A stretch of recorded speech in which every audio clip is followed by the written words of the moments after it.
Amis des montages ultra simples, bonjour, je suis en vacances pour 4 semaines. Waouh, ça c'est vraiment le pied, je vais pouvoir faire plein de trucs et sans doute pas mal de petites vidéos.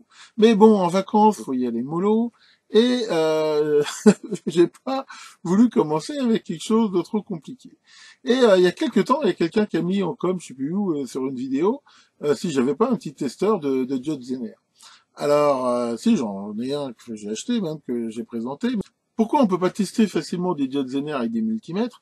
Parce que les multimètres donnent une tension généralement qui est très peu élevée, hein, qui est de l'ordre de 3, 4, 5 volts. Enfin, c'est vraiment petit, ce qui fait qu'on veut tester des Zener de 12 volts, 15 volts, 20 volts, eh ben, on n'a souvent pas assez de tension.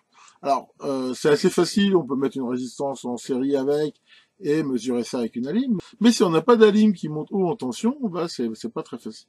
Maintenant, on n'a pas besoin d'avoir énormément de courant, hein. Tout ce qu'on a besoin, c'est d'avoir une tension élevée, mais avec un faible courant.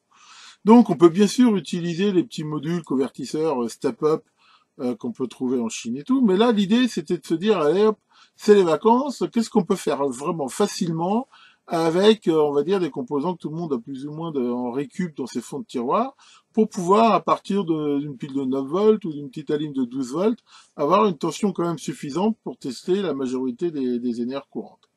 Eh ben, j'ai relevé le défi et je vais vous montrer qu'on peut très bien faire ça avec simplement 3 composants. Haha, comment faire? Mais en faisant un convertisseur à découpage step-up, on va dire électromécanique, hein, un truc vraiment simplifié. Donc l'idée ici, c'est de prendre un relais avec un contact ici repos qui va être monté en buzzer.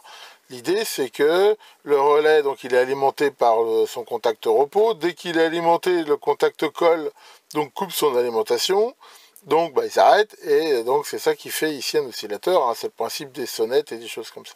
Alors on a l'habitude de mettre des diodes ici dites de roue libre, justement pour que les surtensions qui apparaissent lors de la coupure se déchargent dans la bobine. Donc l'idée ici c'est que justement toutes les surtensions qui apparaissent dans la bobine, on va s'en servir pour charger ici ce condensateur et on va le voir, on arrive à une tension de l'ordre de... Bon, après ça va dépendre un peu des relais, ça va dépendre de pas mal, mais enfin on peut espérer largement avoir plus de 30 volts. Après pour mesurer les énergies c'est très simple, on va mettre ici un multimètre borne donc qui donnera on va dire la tension à vide et dès qu'on mettra une Zener en parallèle avec qui sera une tension de service inférieure à la tension ici, il n'y a même pas besoin de mettre de résistance, la tension sera automatiquement diminuée à la tension de la diode Zener. Voyons cela. Voici le montage fait réellement, hein. Donc comme on peut le voir c'est d'une simplicité biblique, il y a un relais, donc là c'est un relais 5 volts, hein. Alors il faut bien sûr un modèle avec au moins un contact repos, à la limite de travail généralement il y en a un, mais enfin un contact repos. Ici donc on peut le voir un condensateur de 47 micros 50 volts, et ici une petite diode Schottky vraiment bête. Il ne reste plus qu'à brancher le truc, donc là j'ai mis le voltmètre en sortie. Voilà, donc on entend là le relais qui oscille, et on voit qu'on arrive à une tension de l'ordre de presque 39 volts à partir d'une alimentation donc de 12 volts. Et pour tester les Zener, voilà, il suffit de les mettre ici en parallèle sur le multimètre. Voilà, là j'ai une Zener de 25 volts. Là par exemple c'est une Zener 13 volts.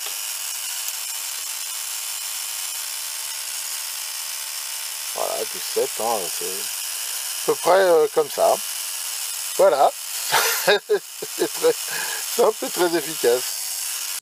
Mais non, Maurice, il n'y a pas besoin de mettre un voyant, parce que ce montage en plus, non seulement il fait 3 composants, mais en même temps, quand il est branché, on l'entend.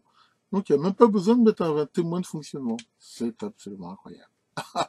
Enfin bon voilà, j'espère que vous aurez aimé cette petite astuce rigolote, hein. C'est très facile à fabriquer vous-même. Bon, maintenant, je reconnais que c'est pas vraiment un truc super pro, hein, c'est plus un petit peu pour le fun. Mais bon, on peut l'alimenter avec une pile 9 volts, et à la limite, c'est quand même un petit truc d'appoint, et surtout, c'est pas cher. Que Trick Track, le dieu des bidouilleurs, vous assiste dans tous vos petits montages d'été, et à très bientôt pour de nouvelles vidéos.